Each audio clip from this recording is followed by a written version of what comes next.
end of all ends and ignominious end. You're trying to take me out of the Army, and here it was, I thought I was doing a good job. So I said to him, look, I'm just telling you, that's a place I'll go to war down there, need a warfighter down there. You go down there and get that damn thing straightened out, and Bono will take care of you at the right time. So upshot of all that was, he goes to Panama. So when I go down to later, and this is all before I know I'm going down there. When I go down to hear the op plan, then of course Hartzog is one of the guys who's there helping to brief the op plan from the Panamanian, from the people in Panama, forces in Panama point of view. And at the conclusion of this briefing, I said sort of words. This took place at Bragg, right? Huh? This briefing took place at Bragg? Yeah, I'm at Bragg doing a briefing, giving a laydown on the operation, the con plan.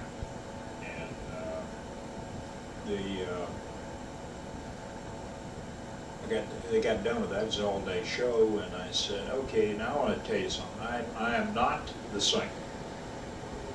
I have not been, I've been nominated to be the Sink. I have not been approved as the Sink. I've not been ratified by the Congress, and I have not assumed the job. But I want to tell you one thing. If I am ratified by the committee, and if I'm approved by the Congress, and if I arrive on scene as the Sink, this plan doesn't stop, and it will be changed.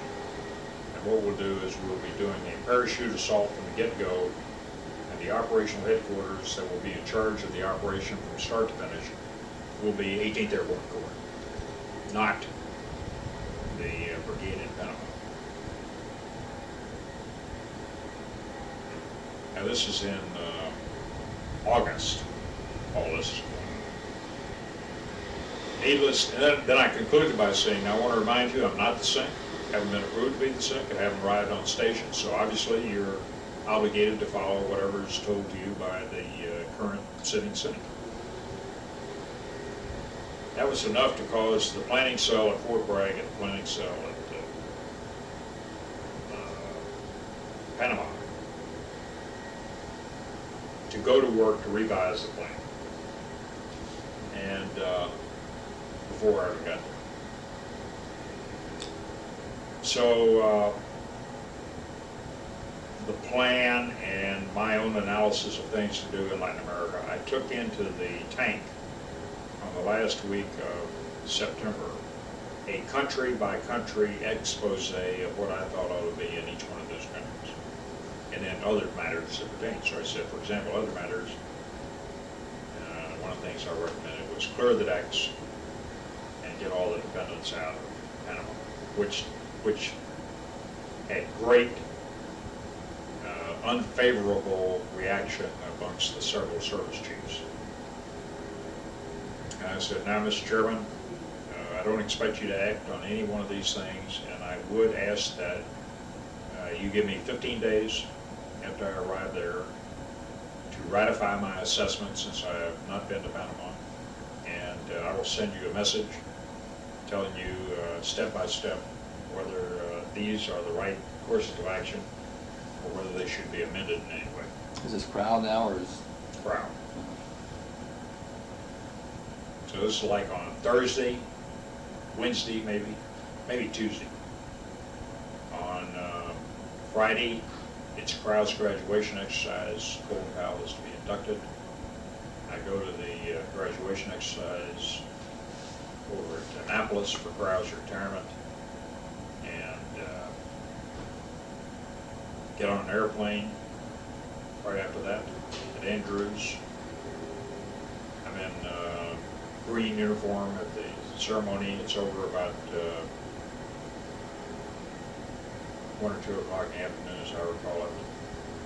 Put on my, change into BDUs, and I get off the airplane with a pistol strapped to my side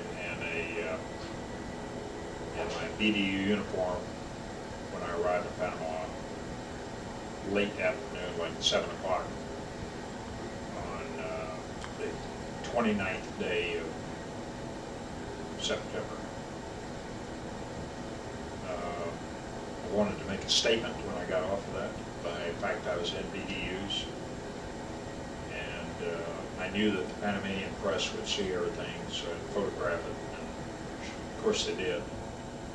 And they didn't know who the hell I was, except I was a long-serving officer and didn't have much combat experience. I knew nothing about Latin America. Of course, all I was being played up.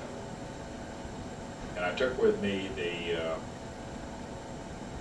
couple of people from the State Department and one guy from the White House, who had previously been an ambassador to Panama, but was now the Latin American desk holder in the White House in the National Security Council. So they all went down with me. And on the way down, I worked on my speech and had them take a look at it to make sure I hit all the points that need to be hit from a policy standpoint. And went to a little farewell party that night, and the next morning at 9 o'clock we had a big formation, and we got done with the receiving lines and all that about noontime, and I started at 1:30 and ran till 9 o'clock, listening to each one of the 18 attaches and mill group commanders from down country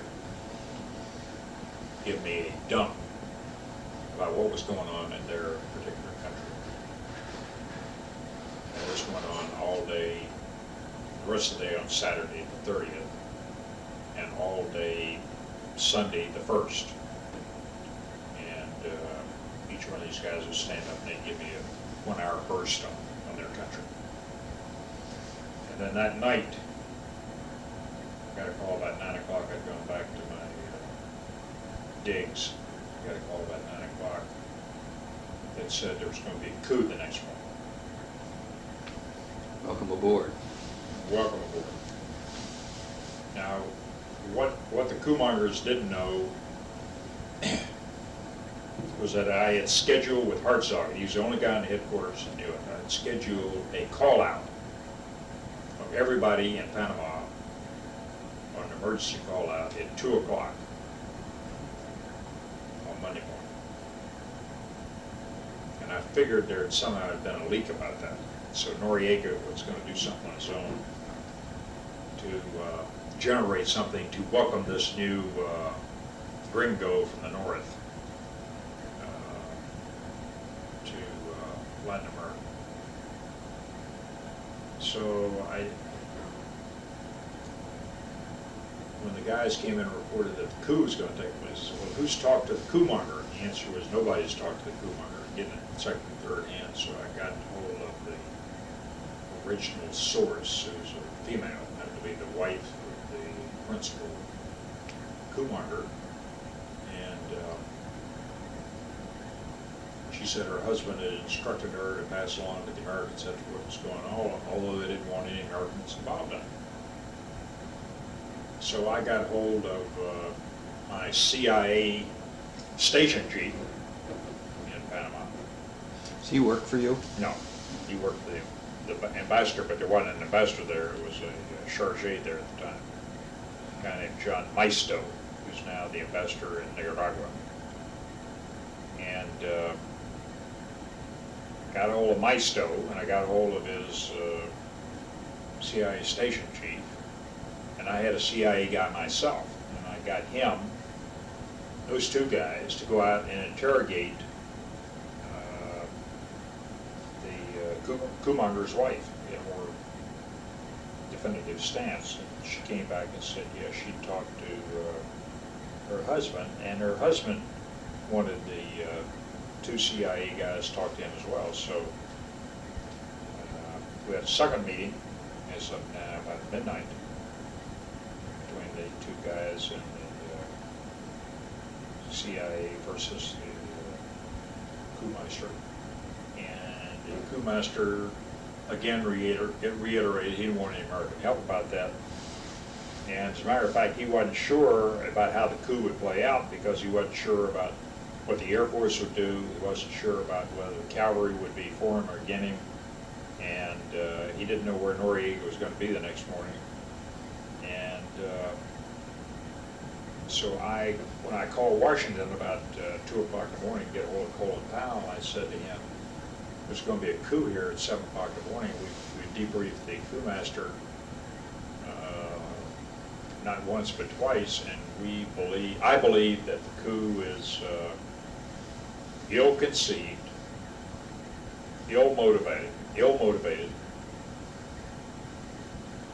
ill-planned, and thus fatally flawed. And you ought to stay out of it. I went through all this lingo. He didn't know who his buddies were going to be, and he didn't know where Noriega was going to be. And the reason he was going to do it was because Noriega was violating the Constitution by staying on longer than the Constitution would permitted service for 25 years. Noriega was serving longer than that, and that was against the Constitution. And he wanted to provide upward mobility for other people in the PDF, Panama Defense Force, none of which were altruistic toward throwing out the very bastards and letting the elected government of May the 9th come into office. So what Colin did or does, I won't comment on because I don't know exactly what he did. But at any rate, next morning the coup didn't go off. So like 10 o'clock, nothing's going on. Got all kinds of people staked out and all kinds of people on various and sundry stages of alert. And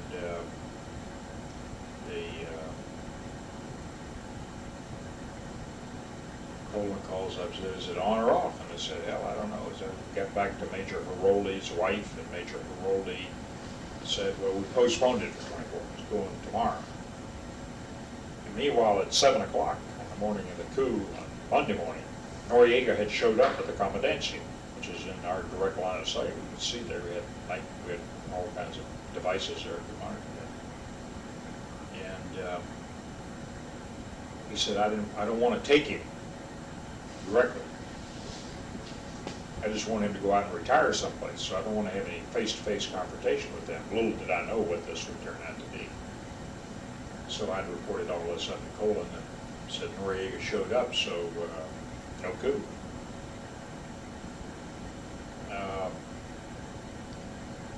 So later in the day, it says, well, the coup's back on for tomorrow morning, same time, same station. Your alert's due that morning too. I didn't pull the alert, because then if I pulled the alert, that would have foretold that I knew what the coup was all about, so I didn't do that. Yeah. I had a different set of things going on. I ran a different thing. I called out a sand flea that morning to get the troops up on alert. And I notified the Panamanians that I was doing that, so as to not give any credence that I was backing the coup one way or another, and just thus tipping off the coup, which would be faulty. Right. So we were playing that pretty close.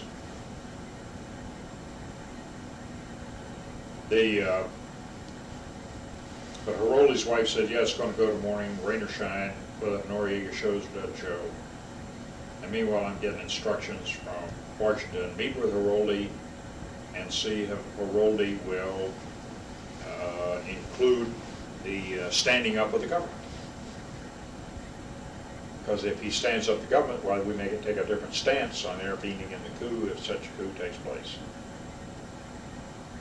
Heroldi says, I'm not doing that, I'm just doing this for the PDF, not speaking for the whole country and that stuff. I'm speaking for my buddies in the PDF that also want to get part of the grease here, you know. And so I reiterate, I said, look, it's a sleazebag bunch of guys down here. All they want is more aggrandizement, and they want to get rid of, they want some of the cut down here, want to get advanced, and they have no intention of Big statesman. turning Noriega over to us or instating Indara in his government or any of that kind of stuff.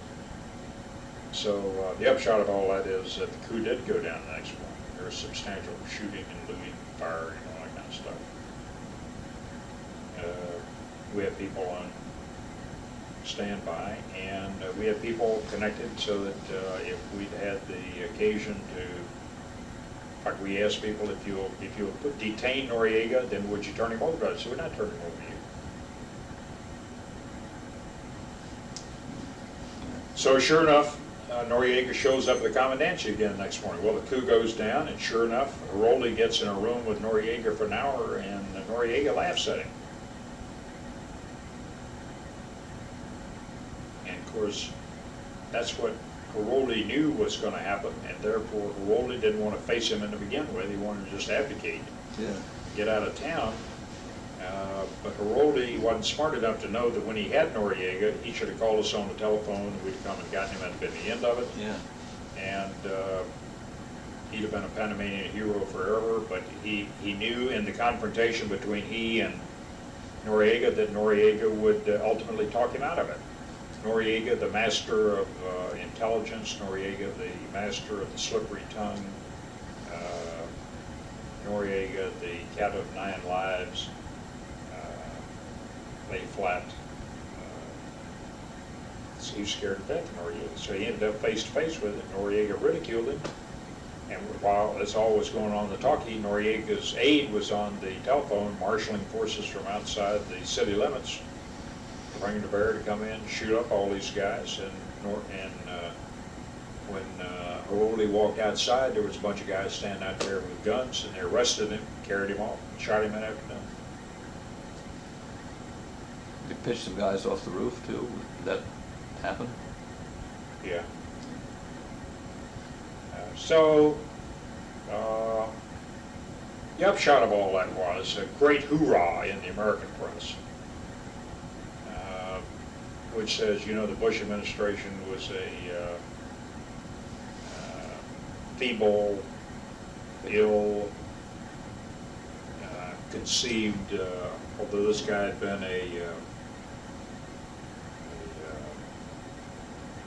figure that the Bush administration had wanted out of office for so long. They weren't prepared to take advantage of the golden opportunity that was handed to them in a kit bag and all that. So it's a pitiful administration with resolve and capability to do things. And oh, by the way, this turkey Thurman down there wasn't able to make anything happen. So quite a bit of abuse heaped at the time on Home team. Huh? Home team got a bad day. Home team, bad day. So, I guess about, this is now Wednesday, because it didn't go down Monday, it went down Tuesday, and it takes all day Wednesday to get it put back together again. So, along about the following, meanwhile I'm sending reports out, meanwhile I'm analyzing information, all that kind of stuff, and at the next,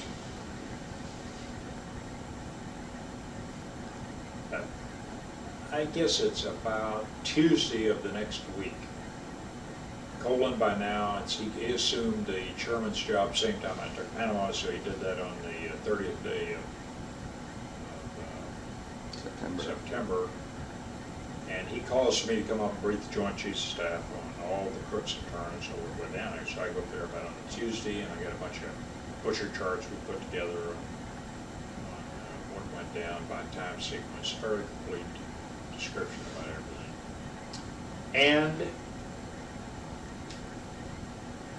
the following Saturday, either Time or Newsweek, which publishes, this is now about 10 days after the coup takes place, they put a cover on the front cover on the magazine that says, Bush is a wimp. And so Bush says, I want to talk to my commander-in-chief down there.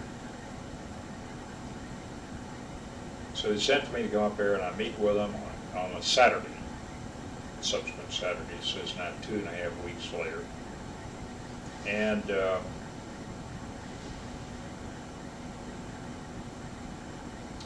the people that run the government are there, and they are, at that time, Bush and Quayle, Sununu, Scowcroft and Gates.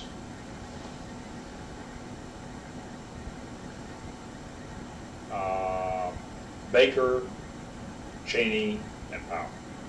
Those are the 8 people that run the government. And you notice I didn't say the Central Intelligence guy.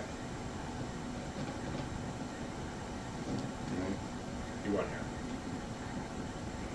So those 8 guys run the government, and I go in there, and we're in the upstairs sitting room of the president, and he turns to me and he says, "Tell me again what went on." So I went through this whole story, start to finish, and about 2 hours, he interrupts, and other people interrupt. About 3 hours later, he turned, and I end up saying, "I told you then, I'll tell you one more time. It was ill motivated. It's done for private conceit and advancement, economic capability.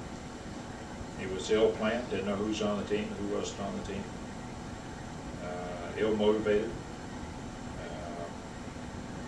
fatally flawed, you should have stayed out of it, still believe it." He said, "Okay." This was on this is Saturday. So I fly back to Panama, and I say to myself, going back, Leavenworth taught me something. Leavenworth taught me about the explicit mission and the implicit mission. And I have received no explicit tasks as a result of this operation, but it's clear to me what the implicit task is. And that is, the president will never be embarrassed again as long as he lives on matters pertaining to national security. So we better be ready to do something. And it takes about 5.5 hours to fly from Washington to Panama, and when I got down there, I told Hartzog to be ready, and the J2 and J3 to be ready, and so I got them together, and I said, "Okay, I want the ratchet up on the plan, Blue Spoon Revisited, and I want you to get Steiner in here tomorrow night." This was now Saturday, about 10 o'clock on Saturday night. So bring him in under the cover of darkness on Sunday night, Monday morning, and we'll begin the plan on Monday in earnest. Now, meanwhile, during this period that I was in the interregnum in August before it took over down here in September, I had gone to Vono after the briefing we'd had in Venice downtown Fort Bragg, and I told Vono I wanted Steiner and the 18th Airborne Corps to be my lead element. And he had agreed, and as soon as Powell had taken over in this thing, I told Powell the same thing. And so they earmarked that in the Joint Staff for my planning function. So bringing Steiner in was no difficult trick, so he came in with his planning cell in the middle of the night and civilian clothes and began to plan the operation in detail. So that's sort of how we get to the starting of the famous downtown Panama escapade. Pistol is cocked. You want to rest for a while? Yeah, I'm about done for the day. So,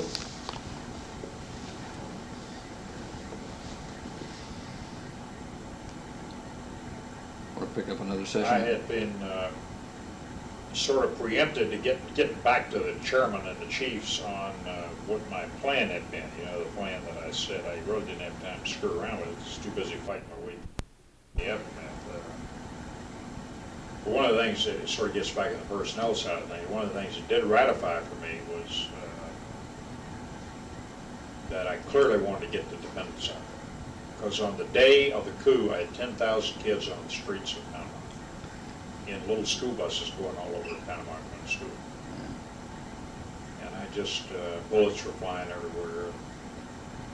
I just made up my mind I was going to get the dependents out of there, because dependents didn't deserve to be there with all that crap and corruption. Yeah, I'm surprised. Well, of course, the other Joint Chiefs didn't want to do it, did they? Well, it was a peaceful paradise down there, you call it. Yeah. I mean, there's some notion about whether or not we ought to be in conflict down there or not.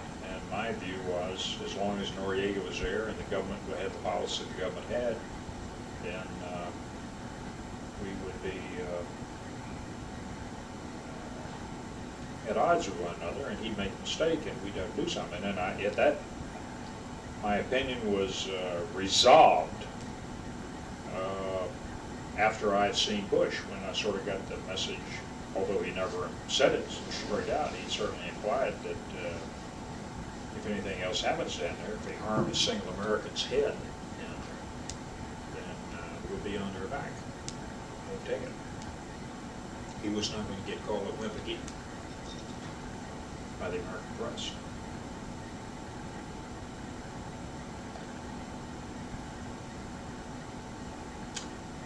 Got inside his headspace. You bet. Well, it certainly was an accurate read. You betcha. Well, when should we get together again? You want to do it again this week, or do you want to wait till next week? I'm going to be at the nadir of my game plan this week. In other words, the accounts fell substantially here the last couple of days. So my view would be that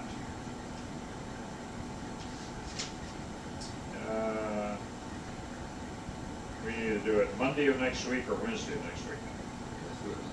Okay. And what you want to do is you need to find me on Sunday the 27th. Verify your ideal. Figure out where.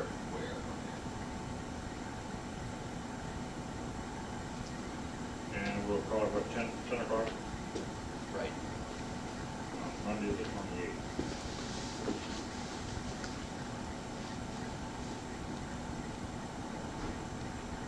Okay. Sounds good.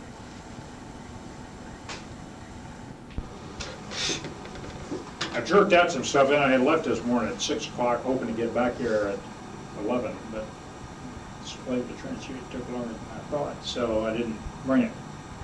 Yeah, well, that's... So, are you here just one day a week? Or do you come another day? I can come any pattern that's appropriate. Usually, to keep costs down, I come just one day at a time. Well, I'll have it then. Thanks, go away. I just walked out because I was going to get more of it. And sort of let you take it, thumb through it, see if any of it was any use to you. Great. Well, For example, I brought out the efficiency reports that I had written on Olson in Usurek, Connolly in Usurek, Connolly in the DMPM, Schwarzkopf in the DMPM. Those DMPMs at best were, as you know. right. Bobby Phillips, both at Usurek and DMPM. And the reason I brought them out is I thought maybe you might read, not the style of the report, and the report obviously isn't for quotation. Right. It'll give me a feel for what questions to ask. You can get a feel for, by looking at it, you can get a feel for what was going on. Right. And in the case of Schwarzkopf, he produced several sheets of the 67-2 report, which tells you how I did, what I thought I did. Well, Right. Lists 40 things in them that I may not have touched on all 40 of them. So it's a good reference for being mindful of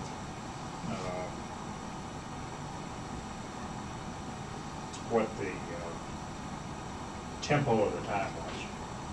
Yeah, those would be very useful, yes, and I will treat them with confidentiality. Efficiency reports are helpful also in fixing dates of who did what when was who, where they were, so that would be helpful. Was it him? Coffee? Huh? Is it Merritt? No, he's having lunch with Les Aspin, I so knew he he hadn't got was. done with that, yes. Yeah. Are you going to have coffee? Well, I think I will, thank you. What do you want to put in it now? Lots of sugar, lots of milk. You say lots. You want to help me? Okay. I don't know. Where we left you was, we arrived in Panama, pistol on hip, in VDUs, and gone through the coup, got the dependents out. Well, we haven't gotten them out yet. What we did was as a result of, I talked to you about the Bush meeting, right? Yes. So There were sort of, I still owed the Joint Chiefs of Staff my 15-day appraisal. I had told them I'd respond to it about 15 days, but the first 7 or 10 days of that was tied up with working our way through the coup and its aftermath. And the second thing I owed the Department of Defense was I owed them a drug plan. By the 15th day of September, or of October, which was going to be how we were going to do our bit to, that the ambassadors doing their work down country in Peru and Colombia and Bolivia. And then the third one was getting after the lessons learned from the coup and how they would shape the new plan that had been invigorated by the discussions with the president on, although we didn't talk about the plan, but as a result of my believing that the implied task was to hone the plan and get it quite efficient. And I guess the fourth line of work was in its own right trying to set the command on a path to develop an overarching strategic strategy for the region in which I happen to be located. Having said all that, the immediate drill was to get Steiner to work, and he did come to work on Sunday night. We brought him in under the cover of darkness, he and his planning staff. We closeted them in a facility over at Fort Clayton, and planning began in earnest. And my 3 and my 2 and my J5 were heavily at that. And the SINCS plan was moving in parallel with the Corps Commanders or Joint Task Force Commanders plan, which included the JSOC, the Joint Special Operating Command, which had in its employ the Special Forces, the Delta Force, which if we needed to track Noriega to make a snatch on him, we had to have those kind of guys to do that. JSOC's is permanent command in the United States, isn't it? Yeah. So it wasn't under Steiner, it was... No, but I put it under Steiner because I wanted a single Joint Task Force commander. And that violated JCS operating norms, but that's the way I chose to run my particular operation, and it worked very well for me.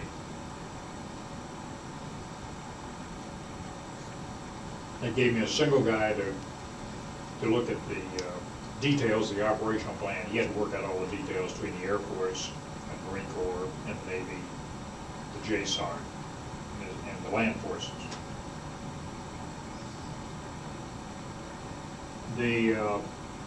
So that planning begins in earnest. Meanwhile, we're running the Sand Fleas and the Purple Storm kind of exercises on a daily or every other day kind of basis, which has its focal point to exercise all of the piece parts of the Carter-Torrijos Treaty that permitted us to exercise troops and operate in certain areas of the country, and those are all color-coded on the treaty map that's saying what rights we had where and what rights were returned to the Panamanian government. So all this was going concurrently. And meanwhile, back at the ranch, I had to go down to the 3 major countries that were on the president's agenda for drug deal: Colombia, Bolivia, and Peru. And so we made visits to those 3 countries because, as SINCS come to know, ambassadors count for a lot. And they are the president's representative in whatever country they happen to be lodged. And you've got to be able to get along with SINCS. Or with SINCS had to be able to get along with ambassadors. So I went down to see the ambassador in Colombia. His name was Ted McNamara, who's now in the Powell Mill apparatus at the State Department. And a guy named Bob Gelbard, who was ambassador in Bolivia. And there was a charge in Peru. It was for quite a long time. Later it was taken over by an ambassador named Tony Quinton. And those were the centerpiece of the Andean strategy that had been promulgated by the Bush administration. So I had to go in and sort of say, okay, I'm the military guy, here's what I can do, here's what I can't do, now let's get our plans together. And oh, by the way, drugs is not an individual country deal, it transcends the border, so therefore it's a regional deal. The regional ambassador, quotes around ambassador, is located in Washington. He's called the Assistant Secretary of the State Department for Latin American Affairs. But I'm the sync forward deployed, so I got to do business with this guy, but we're not co-located, so that's strained things. But Bernie Aronson is in Washington, I'm down there, and the ambassadors are still further south, and Bernie doesn't come down there frequently, very infrequently. So I made my rounds doing all of that. And meanwhile, I'd given to my planning staff in the required mode that I told the JCS to get my 15-day briefing ready to go. I said I want to bring out the dependents down here as quickly as we can, so that essentially we will not, as we had on the second day of October 1989, we had 10,000 little kids driving around the streets of Panama City in little yellow school buses. While there was shooting going on. While shooting was going on. And I said, if the Americans get into this, then we will have perhaps more shooting, and they will be more at risk. Therefore, we must do something to get them out. So I got all this briefing ready to go, and I sent the Secretary of Defense, Dick Cheney, a long message on getting dependents out.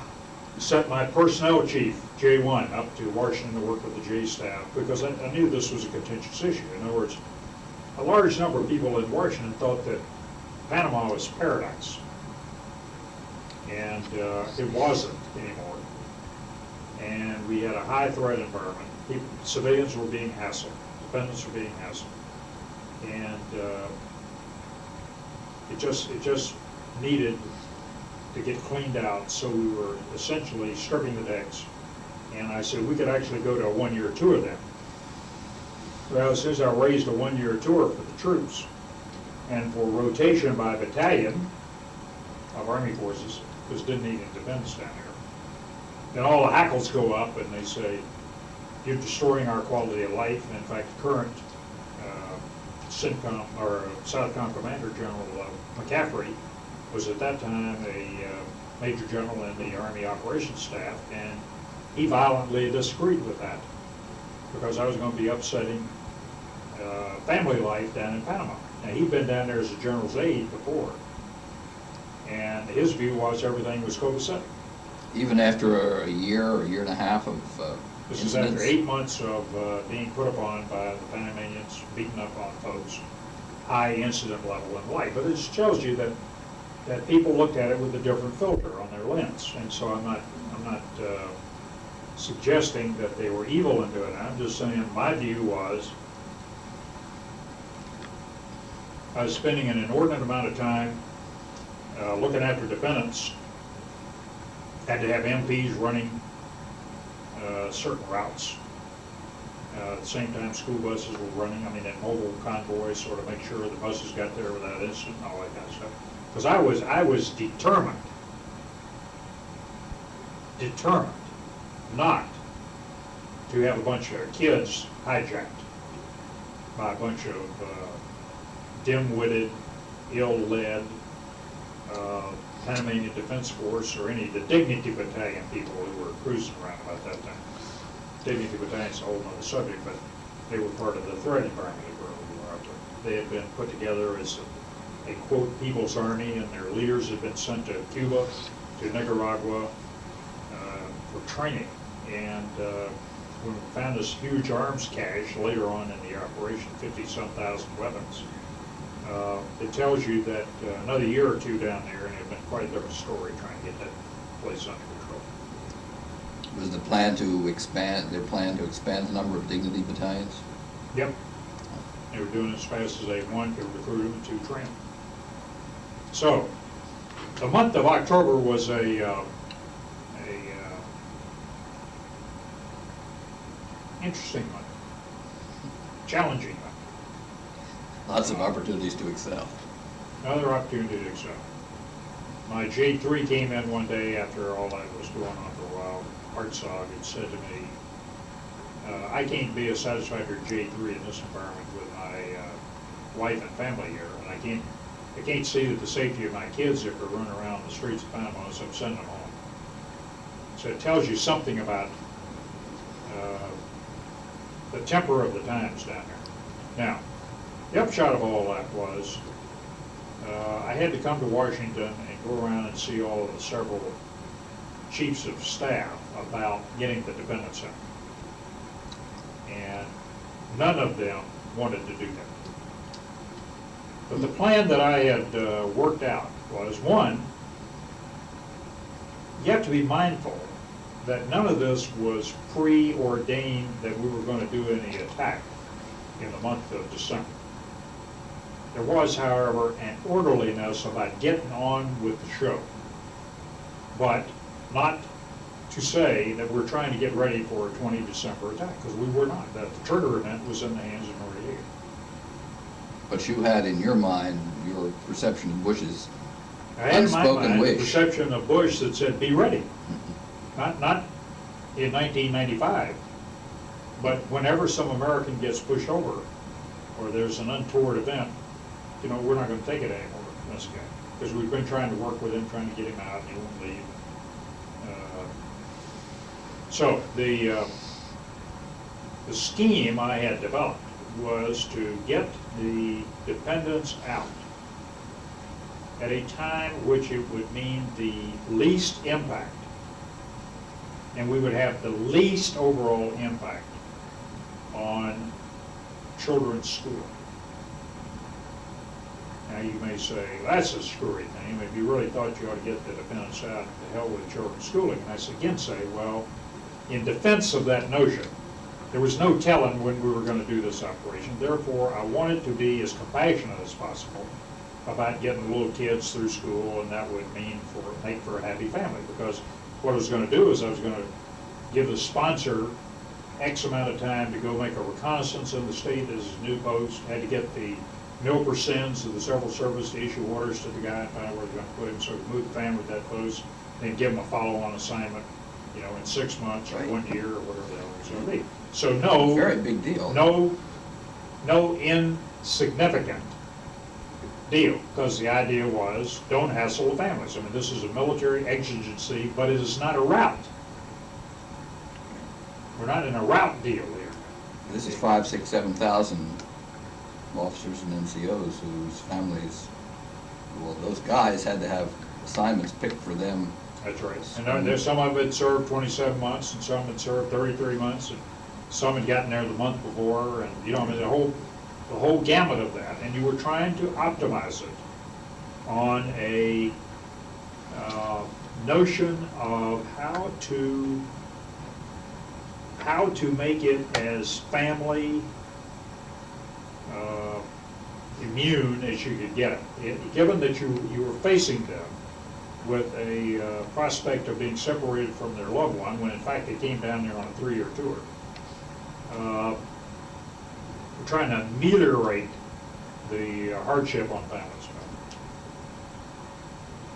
Turns out, on some families, we didn't ameliorate it, we exacerbated it to a large extent. I'll tell you that. So I laid out this very exhaustive plan, and worked with all the several services, and went to Cheney, and Cheney approved it. And so we began to take them out. And to give you a notion of sort of how we tried to run that, this is now October, so I took the November and December outs and said we'd move them out the first week of December. Like first 10 days of December. Take all the November and December's out. These are normal rotation people, right? Well, no, that's not right. Yeah. Hello, Norma. How you doing? Hello.